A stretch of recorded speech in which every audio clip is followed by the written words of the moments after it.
The member for Gippsland East. Very much, Acting Speaker, and it's a pleasure to rise and make a contribution on the Sustainable Forests Timber Amendment Bill 2022. Acting Speaker, I can't believe what I was hearing coming out of the mouth of the member for Brunswick. I would doubt if he has even been on a timber harvesting coop, but he's clearly been handed notes by someone. I was nearly going to do a point of order on him for reading. I read the whole thing and it was full of inaccuracies. So I would encourage the member for Brunswick, who I have attempted to talk to about the timber industry in the past, to educate himself a little bit more on the basic facts around this sector. Now, as we've heard from previous speakers on both sides, this bill strengthens protections for in timber harvesting operations, and that's something that we very, very strongly support for all the reasons that have been outlined before. But the member for Brunswick didn't talk about people standing in the way of moving machinery. He didn't talk about the spikes that are put into the ground in front of timber harvesting machinery and the dangerous activities that continually occur on timber harvesting coops. What I want to talk about today is, while this legislation does provide protection for timber harvesters on coops, there's a greater issue pending in the industry, and that's timber workers getting access to coops at all. And this is because in the short term there's litigation from environment groups that is limiting the state from being able to pass on timber harvesting coops and meet their supply commitments. And then there's the longer term issue that's hanging over the timber industry about the closure of the hardwood native timber sector. Now, in the short term, this issue around this constant litigation has come to a head in relation to Fenning Timber in Bairnsdale, a great local company. Leonard Fenning is a very well-known and respected man in the town. They employ 50 people there. They have a great work culture. They're currently facing a critical shortfall in timber supply, and it all comes back to these coops that are under litigation that are stopping harvest and haulage contractors getting in there. They've got a significant shortfall of winter stock. They have only got weeks remaining. They've explored all other avenues to access timber. It is a dire situation at the moment.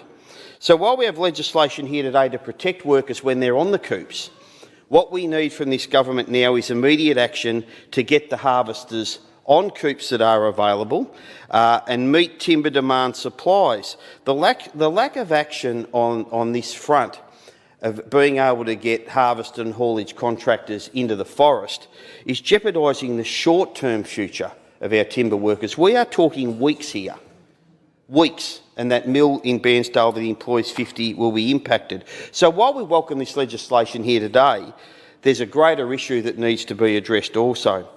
Now, the state has also advised mills that they're facing another year of undersupply of timber. They're not meeting the supply for consumer demand for native timber, and we're going to have workers out of jobs and mills closing down if action isn't taken immediately. But I want to make a few more comments on the lunacy of all this. Consumer demand for hardwood is growing. It's growing. Planet Ark, their slogan at the moment, Acting Speaker, Planet Ark is do the world some good, build it with wood. Planet Ark.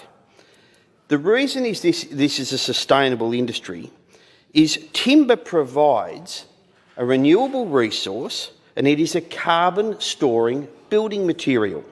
Now, we harvest 5% of our native timber in this state. 5%, okay? This is 0.04% per year, because that 5% is harvested on an 80-year rotation. So 0.04% of our native forest is being harvested per year. The other 95% is either inaccessible or in reserve. The timber industry simply can't get to it. Now, that's not timber industry stats, Acting Speaker. That's the Auditor General stats. That is the Auditor General. So we generate from this 5% of the bush that we harvest an industry that employs thousands of people, and we want to close it down. And we're closing it down under the guise of this commentary that we're going to transition. What are we transitioning to? What are we going to transition to? I'm not sure if there are members of parliament who know the difference between softwood and hardwood.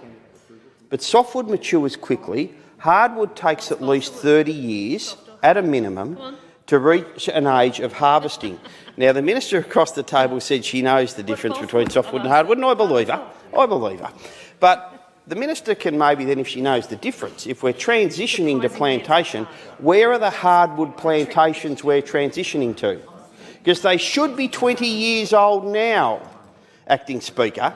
If we're going to transition to them by 2030, they should be at least 20 years old now. But you know what, Acting Speaker? They don't exist. The hardwood plantations in Victoria to transition our timber industry to don't exist. So what are we going to do? We're going to import timber. We're going to import our hardwood.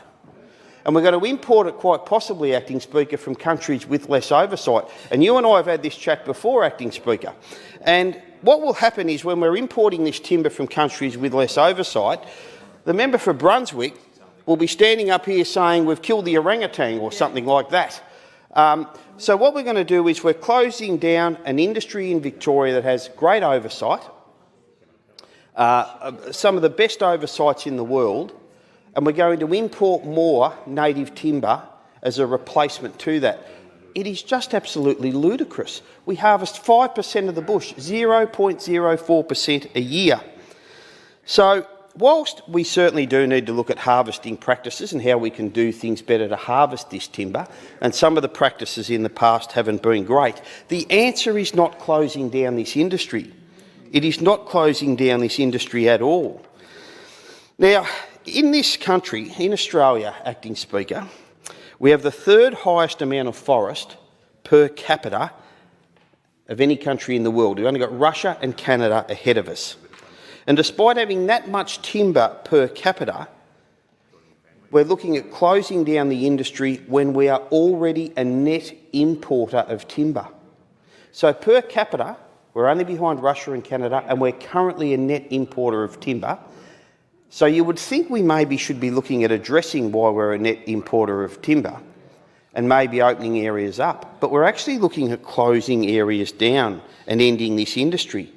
And when I raise this issue a bit to the Greens and others, if you want to transition out of native hardwood timber, where are our plantations and where is it coming from? The member for Brunswick and his colleagues don't have an answer. That's a little inconvenient thing we want to overlook while we pander to our inner city Greens. We don't want to have to explain to you where our hardwood timber is going to come from, because I'll tell you one thing, Acting Speaker, the consumer demand for hardwood timber is going up. So we've got to get it from somewhere. Is it going to come from Borneo, Indonesia, the jungles of the Amazon? Wouldn't it be better coming from our own sustainable, well-managed, well-governed native timber industry here in Victoria? I think it should, and that is why the industry should continue. We can't transition to something that doesn't exist. We can't transition hardwood timber to hardwood plantation that doesn't exist in this state. We will have to import that timber to meet the market demand. Now, this policy of trying to get rid of our native timber industry is a policy in the inner city to try and outgreen the Greens, and we shouldn't be doing that at the expense of this sustainable industry and these long-term timber worker jobs. I want to just quickly finish off with one story that explains the lunacy of this. I had someone knock on my door a couple of years ago, Acting Speaker, asking me to sign a petition to end native timber harvesting at my little unit here in Fitzroy. I walked out and said, why would I want to do that? We only harvest 5% of the bush. We're only going to have to import timber to meet consumer demand. And the young girl who was asking me to sign this petition said, oh, you seem to know a little bit about this. I said, I do know a little bit about it. And she said, I didn't realise we only harvested 5% of the bush. Anyway, we had a bit of a chat. That was okay.